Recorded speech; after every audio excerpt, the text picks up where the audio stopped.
You've made it through the day. Now it's time for something gentle. Good evening, friends. I'm Mr. Narratory, and I'll be your voice tonight as we drift gently towards sleep. If these stories help you relax or fall asleep a little easier, consider liking and subscribing. It really means a lot.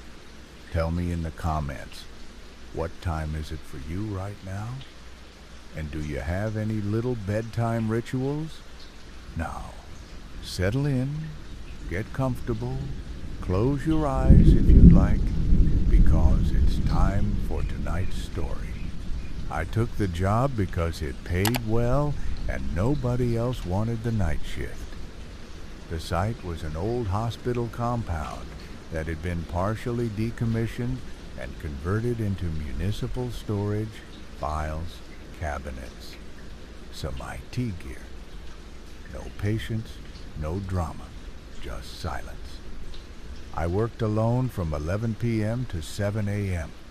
The security booth was clean and warm. Cameras all over the place, mostly static. I did 3 rounds per night, one at the start, one in the middle, one just before the end. The only part that bothered me was the sublevel, a series of corridors and tunnels that ran under the main buildings. Most of it was locked and unused, but I was told to always check that the maintenance tunnel door at the end of Corridor D remained sealed. That's the word they used. Sealed, not locked.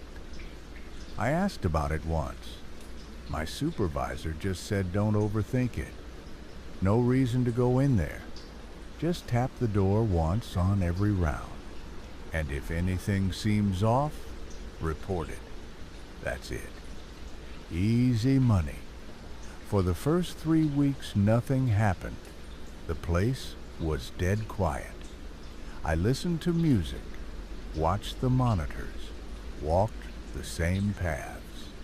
The tunnel door was always the same. Cold, gray, industrial, no handle. Just a keypad and a heavy locking bolt welded straight across. The keypad never lit up. I tapped the door once per shift. Like they said, just a habit. But in the 4th week, I noticed something. The door was warm, only slightly, enough to feel through the glove. I thought it was maybe wiring, or the building shifting heat. But the cameras in that area started glitching too. Just static bursts, a second here or there. Always on Corridor D, always near the tunnel. I reported it, logged it in the system. Maintenance never showed up. Then one night, around 3:12 a.m., I walked the lower floor again. Everything seemed normal, but when I got to the tunnel door, the bolt was loose, still closed, but hanging slightly like the tension had been released. I tapped the door, and for the first time, it knocked back. I froze the moment I heard the knock. It wasn't loud, it wasn't aggressive, it was deliberate.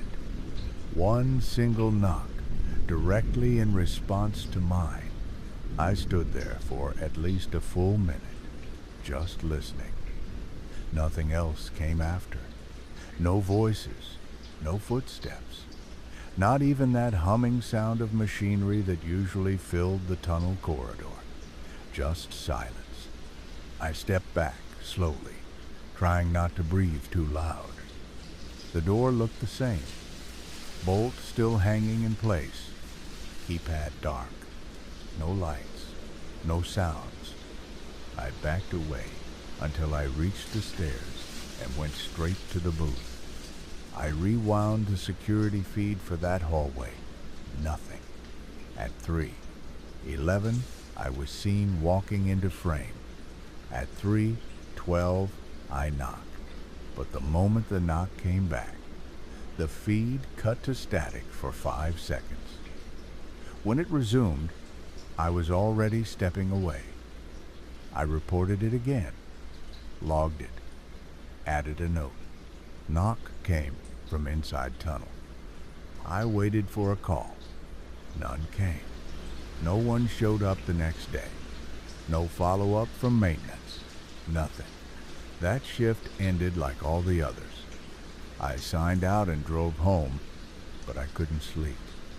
I kept hearing that knock in my head. Not because it was loud, but because it was a response. Something or someone on the other side knew I was there and chose to answer. The next night I came in early. I checked the door first. Everything was sealed again. Bolt was firm. The keypad was still dark. No heat, no movement. I walked the full compound. Everything normal. But then at 2:47 a.m., I got a buzz on the radio. It was the auto trigger for motion detection. Corridor D, near the tunnel door. I looked at the feed. Nothing. Just the hallway. But then a flicker. A single frame of static. And when it cleared, something was different. I couldn't name it at first. Just a subtle change. Then I saw it. The fire extinguisher that always hung on the left wall was now on the right. I rewound the feed, played it frame by frame. One frame, it was left. Static. Next frame, it was right. No break. No person. Just moved. I went down there myself. The hallway was cold again. Normal. But the extinguisher was on the right side. I checked them out. Empty. The bracket had dust rings around it, like nothing had touched it in years. But now the item was mounted clean on the opposite wall. I reported it. Maintenance marked it as a logging error. Nothing was done. I left it there. That morning, I found a note in my locker. Plain white paper. Folded. No envelope. No handwriting. Just typed words. Do not acknowledge the sound again. That was it. No name.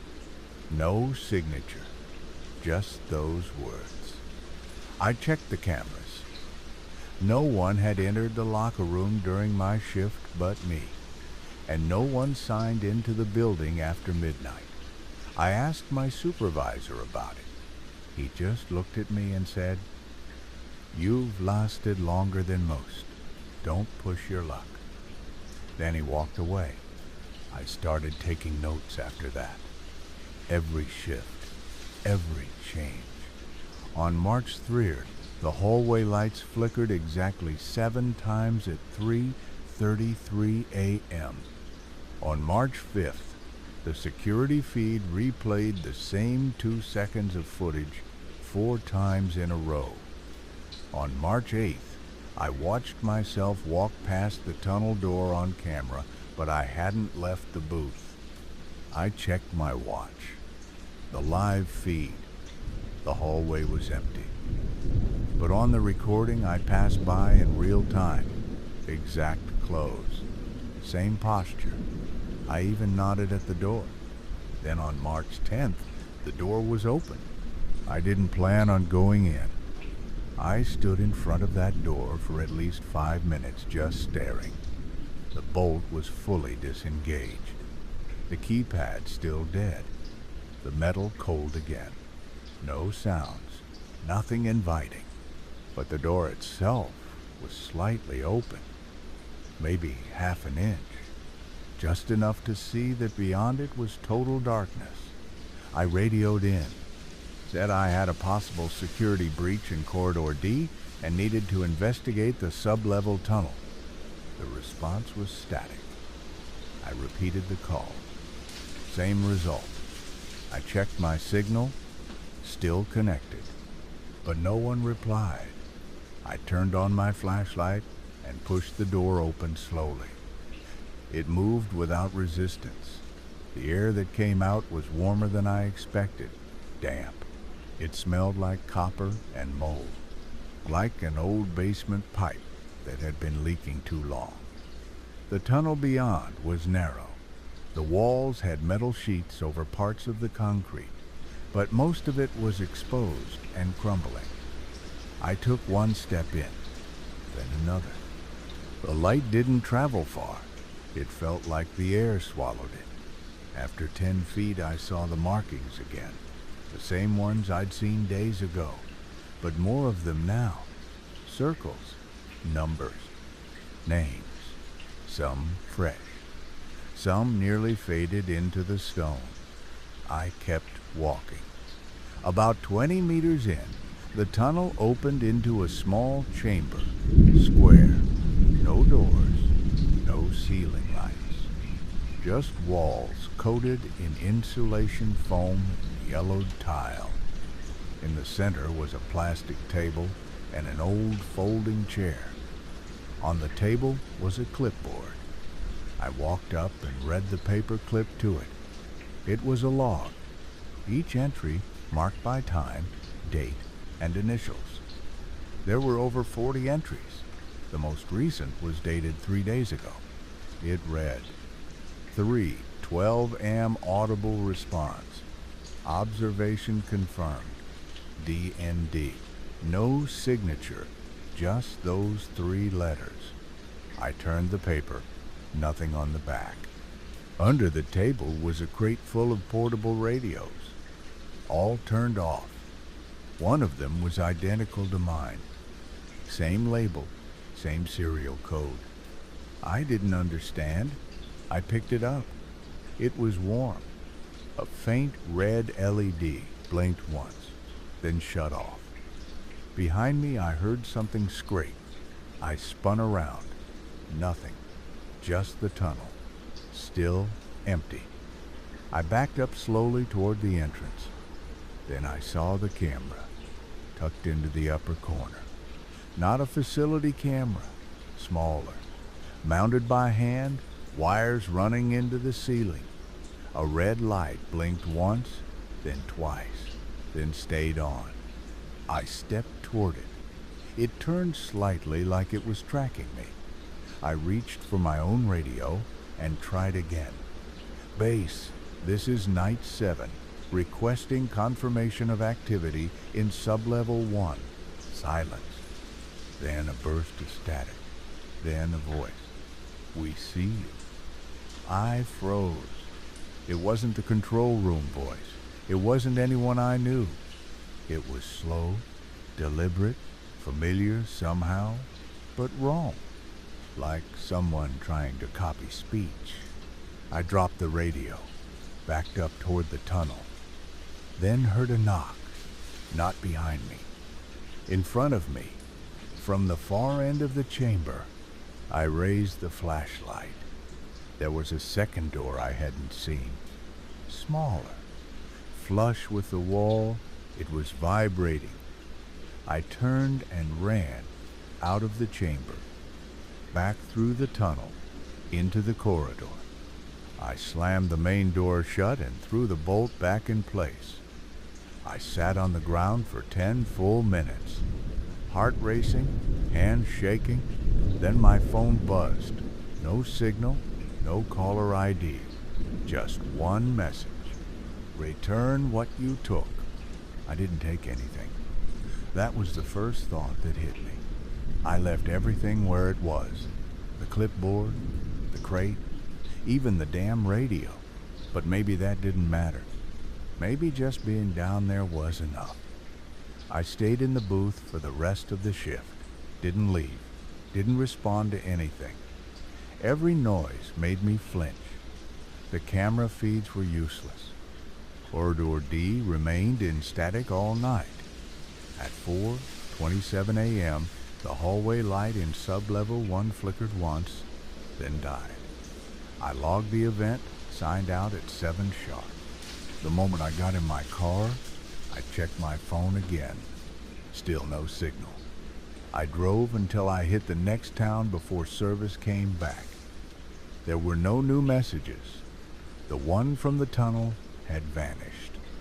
Not even in deleted. Like it never happened. I didn't sleep that day. I kept thinking about the second door, the knock, that voice on the radio. "We see you." It wasn't just a threat. It was a confirmation. Someone or something in that space had been watching me longer than I realized. The next night, I came in to find a new envelope in my locker. No name, no seal. Inside were 6 photographs, black and white, grainy, all from security angles I didn't recognize. Each one showed a different person walking into the tunnel. Some in uniforms, some in plain clothes. One of them looked like my supervisor. The last photo was the clearest. A man sitting in the chair in that chamber. Head tilted up, eyes rolled back. No expression, just frozen. Like he had been there a while. On the back of that photo, someone had written the word returned. That word stuck with me. Returned. Not dead, not missing, just given back. Or maybe sent back. Either way, it meant they came back from somewhere. And whatever was behind that second door was sending them back like broken machines. I checked the access logs. There was no record of anyone entering Sub-Level 1 in the last 6 months except me. I called a former co-worker who quit last year, told him I had questions about the sub-levels. He went quiet, then said, "Don't go through the second door, ever." I asked if he'd seen it.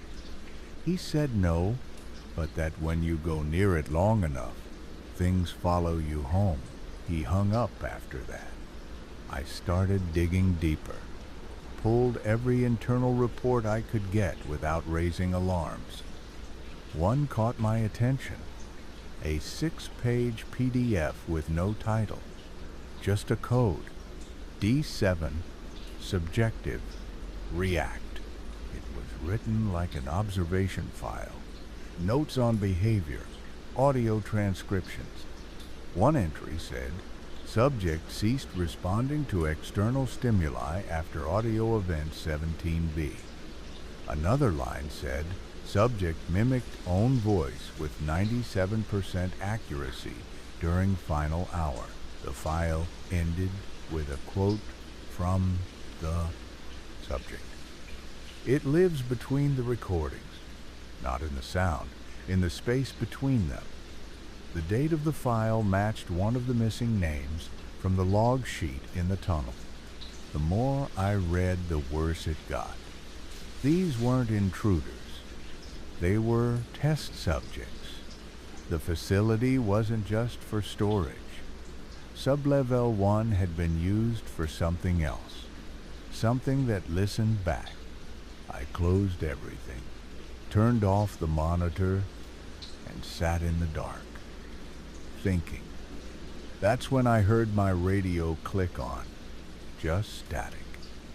Then my own voice, quiet, shaky, saying, "I didn't take anything." Then a knock from the wall behind me. I didn't respond right away. I just stared at the radio while my own voice whispered through it. I didn't take anything. The way I said it didn't sound like the way I talk. It sounded detached, slowed, like someone dragging my voice out of a recording and stretching it too far. Then silence. Then another line. "You asked for this." I never said that. I would have remembered. The radio clicked off. I unplugged it and took the battery out.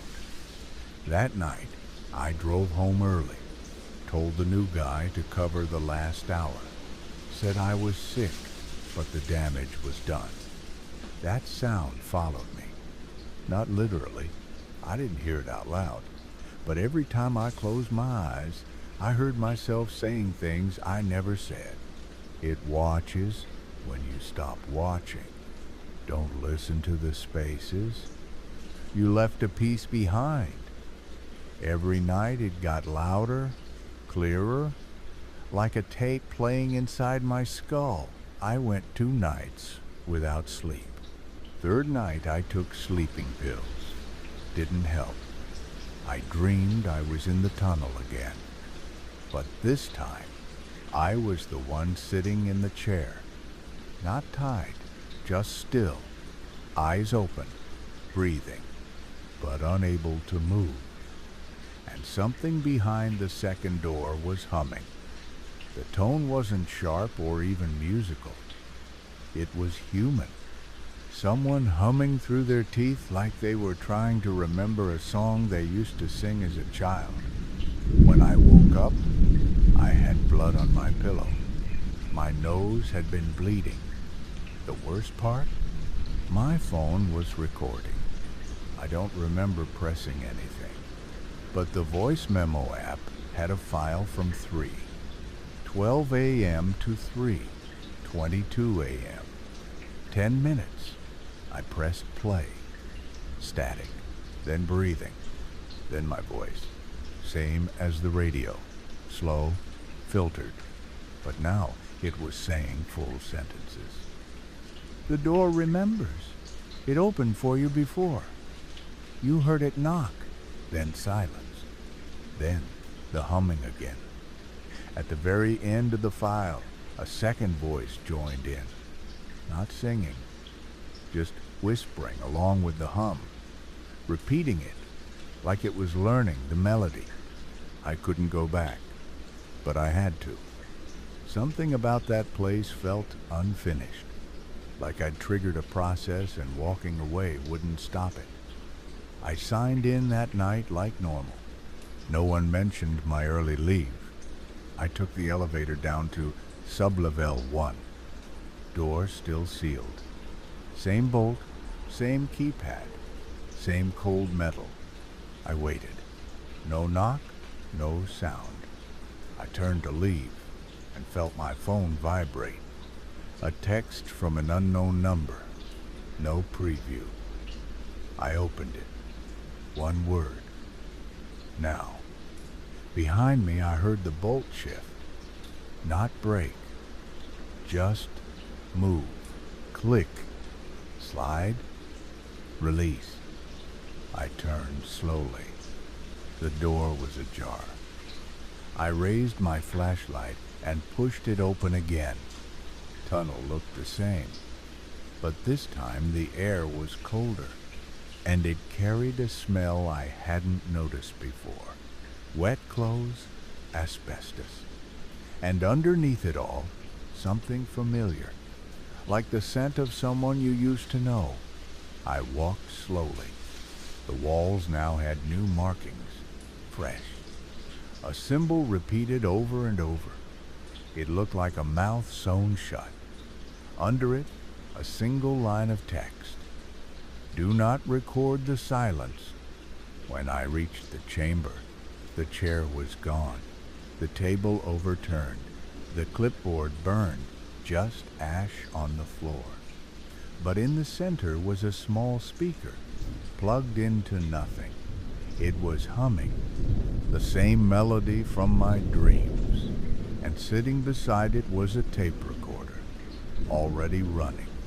I picked it up, hit stop. The tape was almost full. I rewound it halfway, hit play. My voice filled the room. They only hear when you don't. Then something else. A sound I hadn't heard before. A voice not trying to copy me, a voice responding. Then you should stop speaking. I ran. I don't remember dropping the tape recorder. I don't remember passing the tunnel exit. But I remember the way the cold stuck to my lungs like breathing through wool. When I got to the main corridor, I slammed the door shut and locked the bolt so hard the handle cut into my palm. I stayed in the booth until morning. Didn't log the event, didn't write a word. At 7:00 a.m. sharp, I left without saying goodbye. I drove home like I was escaping a crime scene. When I got in, the first thing I did was unplug every device with a microphone. Phone, laptop, TV, smartwatch. I packed them in a box and dropped them at a recycling center 2 towns over. I bought a prepaid flip phone from a gas station. I stayed offline. No emails, no GPS, nothing. But it didn't help. That night, while brushing my teeth, I noticed something strange. My reflection didn't match the sound. I was humming again. The tune. That same tune. But I wasn't aware I was doing it. It was just happening.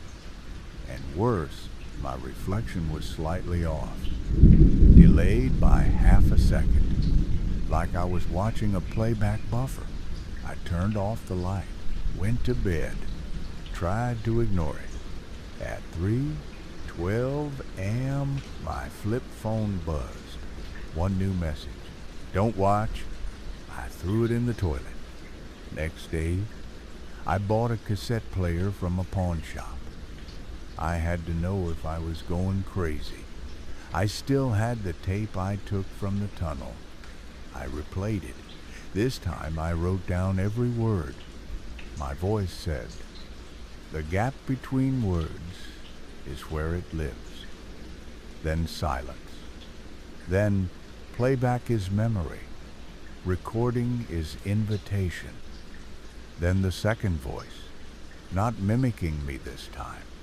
Something else entirely. Clear, firm, human. Copy achieved. Subject matches threshold. I paused the tape, ejected it. I went back to the pawn shop and asked where the recorder came from. The guy behind the counter said, "A man dropped off a box of them yesterday. Didn't speak, just left a note." He showed it to me. It read, "He will come for the rest soon." I asked what he looked like. The guy just shook his head. "Kind of looked like you." Back home, I tore apart the apartment, checked every wall, every light, every outlet. I found a mic inside the fire alarm. Small, black, still warm. Next to it was a note taped behind the panel. One line. "You are now archived." I burned it all. Every wire, every device, every speaker. I drove out to a quarry and threw the tape into the water. Stood there for hours watching. Nothing happened. Until I got home. The voicemail light was blinking on my landline. I never use it. I don't even know the number. I pressed play. It was me. My own voice. The recording can't be destroyed, only overwritten. Then the same melody, hummed slowly. Then the second voice again. "You left yourself running." I pulled the plug, threw the whole phone in the trash. Then I noticed it. The tape recorder I thought I'd thrown out, sitting on the kitchen table, still playing. I walked toward it. In the background of the playback, I heard something new. A door creaking open, footsteps. Then the sound of a chair moving. Then silence. Then my voice again, but not current me. Younger, 10 years younger, saying, "Do you remember being here?" Then static. Then another line. "We do." I threw the recorder against the wall, but it didn't break. Just bounced. Landed face up, still playing. I unplugged it and took out the batteries, but the sound continued for another 4 seconds before cutting off on its own. I left it there and sat on the floor. I didn't know what was happening anymore. Reality had stopped being a fixed thing. It was bending around the edges like heat on asphalt. The next morning, I got in my car and drove 3 hours west. I didn't tell anyone. I didn't bring anything electronic. just a notebook and some cash. I booked a room at a roadside motel and tried to sleep. No television, no music, just silence. But at 3:12 a.m. sharp, there was a knock on the wall. Not the door, the wall. The one shared with the next room. I waited, didn't move.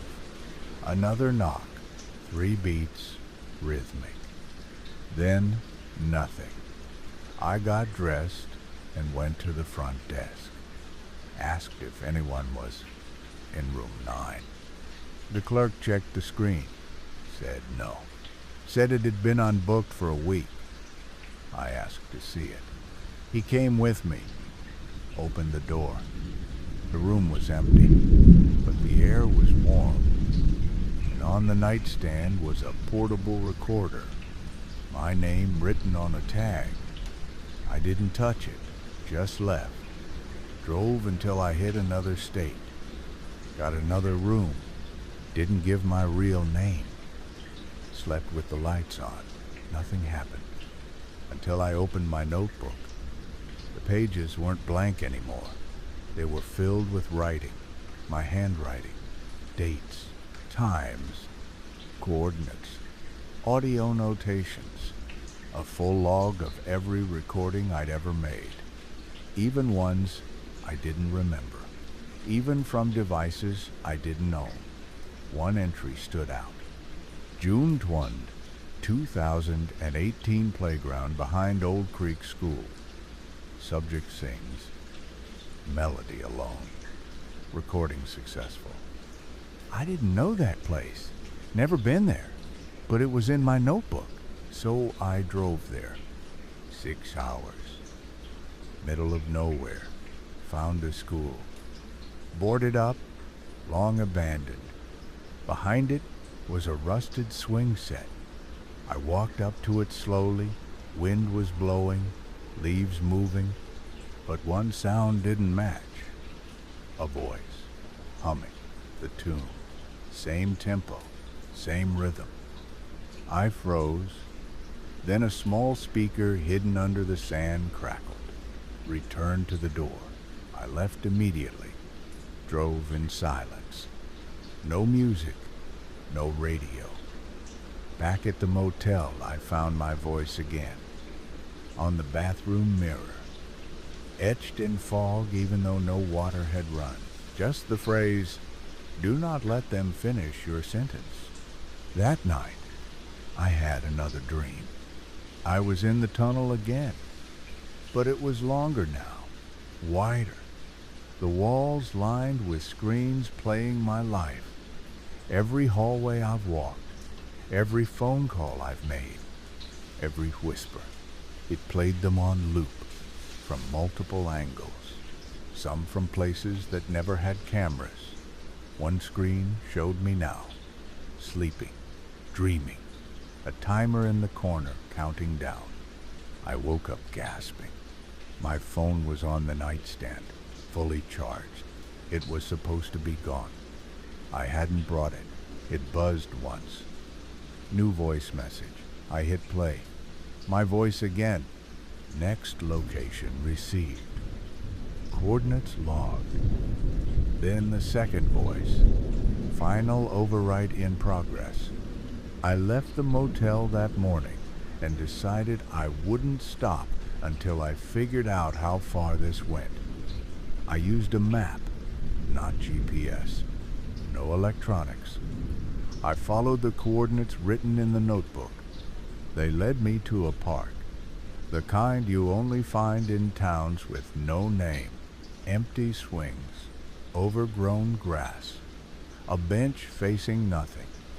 There was a man sitting there already, looked about my age, worn jacket, pale skin. He didn't look up when I approached. I sat beside him. For a minute, neither of us spoke. Then he said, "You hear the humming too?" I nodded. He said they recorded me 5 years ago. I didn't believe it until I started hearing my voice answer questions I hadn't asked. I asked him what he meant by they. He didn't answer right away. Then he said, "They're not people, not really. There's something in the act of listening itself, like sound turns them real. Every time you say something, they're closer to repeating it, not mimicking, replacing." I asked how many of us there were. He said, "More than you think. Some don't notice it. Some live entire lives just slightly off, hearing words in their sleep, seeing themselves where they shouldn't be. But the ones like us, who enter the tunnels, who hear the knock, we're chosen." I asked, "Chosen for what?" He didn't answer, just handed me a tape, unlabeled. I took it. When I looked back up, he was gone. I went to a library 2 towns away, borrowed a cassette deck, played the tape. It was a group conversation, 4 voices, all similar, discussing entries, like a team meeting. Then I heard it. My name, not said by one of them, said by me, clear, confident. I was giving instructions. Phase 2 begins once all personal patterns are mapped. Do not engage with the original if it resists. My voice, like I'd been the one doing the overriding. Then another voice, different, scared, whispering. He doesn't know yet. He thinks he's still the first version. Then silence. I ejected the tape, stared at the deck. I didn't know what to believe, if that was me or a copy, if I had said those things and forgotten, if someone was using my voice to build something new. That night, I stayed at a roadside inn. I wrote everything down again, just to confirm it still made sense. But the handwriting started to shift. The loops in my letters sharper, my punctuation inconsistent, like someone was imitating how I write, but not perfectly. In the mirror, my reflection was wearing a different shirt than I was. I stared at it for minutes. It smiled, just slightly, then returned to neutral, like it hadn't moved at all. I turned off the lights, pulled the curtains, slept on the floor. At 3:12 a.m., my phone rang again, the one I'd thrown out. It was sitting by the window, on charge. I didn't answer. The voicemail light blinked. I played it. My voice. "Return now. They know you're aware." Then silence. Then another voice. "Your version has exceeded tolerance. Extraction authorized." I packed everything, drove all night. I had only one place left to go. Back to the tunnel. Back to the original source. If I didn't return willingly, I knew they'd send one of the others, and next time the version they sent might be better than me. The road back felt different, not just longer, wrong, like something had been stretched. Time, space, memory, maybe all of it. The turns didn't line up with my memory. The exit sign for the hospital had changed. Different font, slightly off color. I almost didn't notice. But I've learned to notice small things now. I pulled into the lot just after midnight. The lights in the main building were off. Only the sublevel had power. That wasn't normal. I didn't use my badge, didn't check in. I walked through the side entrance, down the long corridor, and straight to the elevator. I knew where I had to go. Sublevel 1. The hallway was silent. The cameras didn't move. The motion sensors didn't blink. It was like the system had stopped watching me, or had already recorded everything it needed. The door to the tunnel was already open. Bolt loose. Light dead. Inside, the tunnel looked unchanged. Damp walls, crude markings, that smell like metal and memory. I walked fast, no hesitation this time. I passed the chamber, empty, table gone. No chair, just bare tile. The humming was louder now, deeper, layered, like two voices moving in and out of sync. I reached the second door, the one flush with the wall. It was open. Behind it was a small room, dark but not empty. The walls were covered in soundproof padding. In the center stood another version of me, eyes closed, breathing slow, a headset over his ears, tubes running into the floor. A monitor on the wall displayed lines of waveforms. Beneath it, text read, "Live in PUT acceptable variance." I didn't speak, didn't move. I watched the screen as my breath matched his. In, out, in, out. Then the lines started to shift. Mine fell out of sync. The screen blinked red. Correction needed. The man in the chair opened his eyes, looked at me, didn't speak, just stared like he'd been expecting me, then said, "You're late." I backed up. He stood.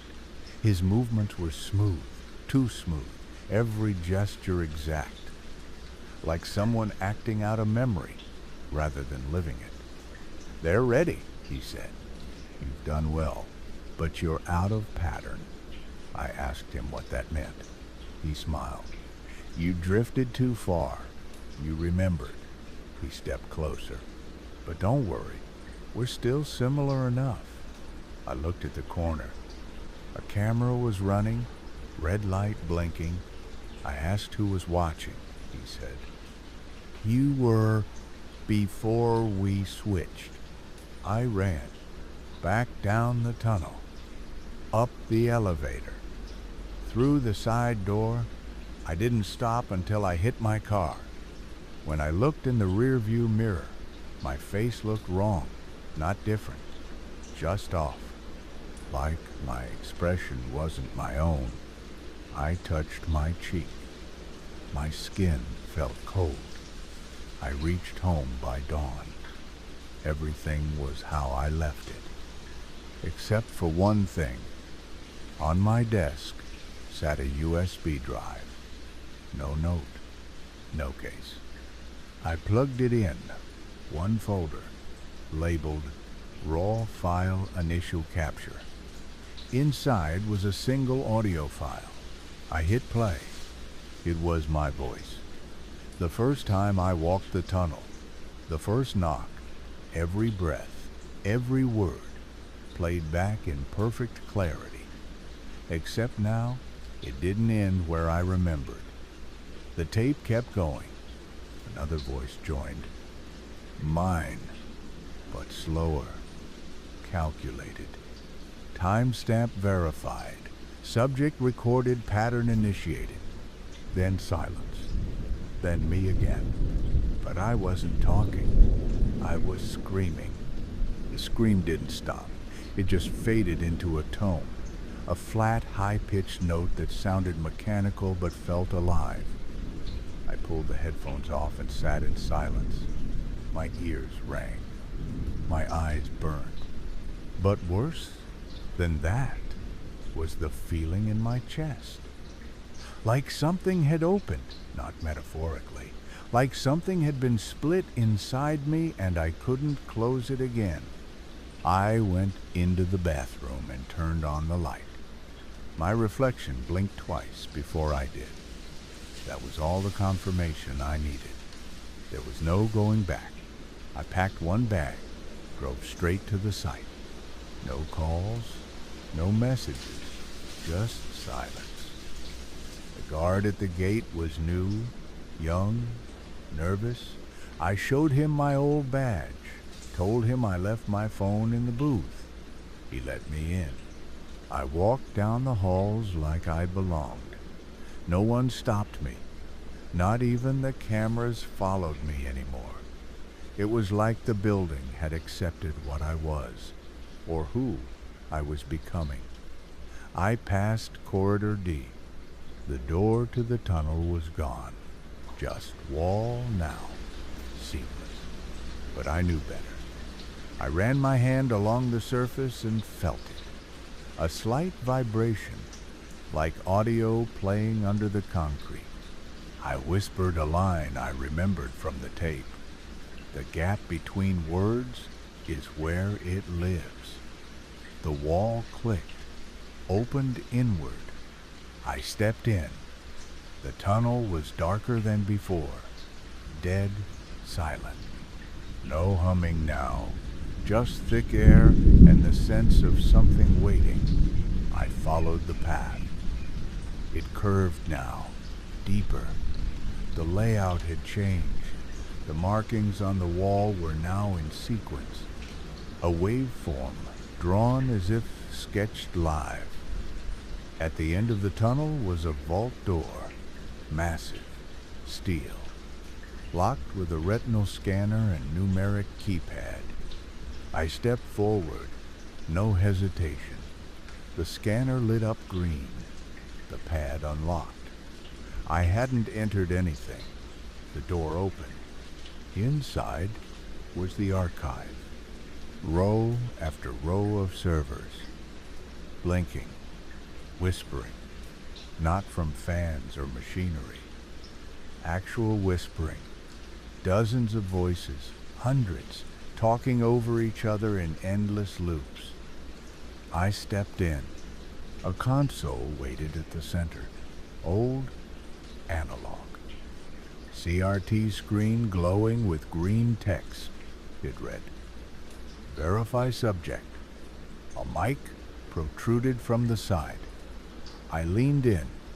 I didn't speak. I exhaled slowly. The screen updated.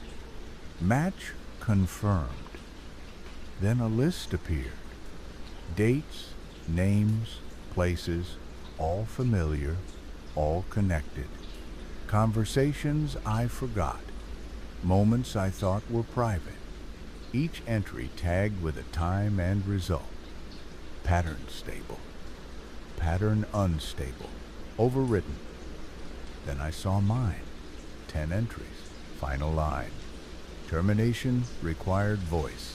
Diverging from source. I turned to leave. But behind me was a wall of speakers, stacked floor to ceiling. One of them turned on. My voice. I remember you. Then 100 voices at once. I remember you. Then silence. Then one final sentence from a voice that sounded like mine but older, resigned, tired. You were never supposed to hear yourself this clearly. The lights went out, and the playback began.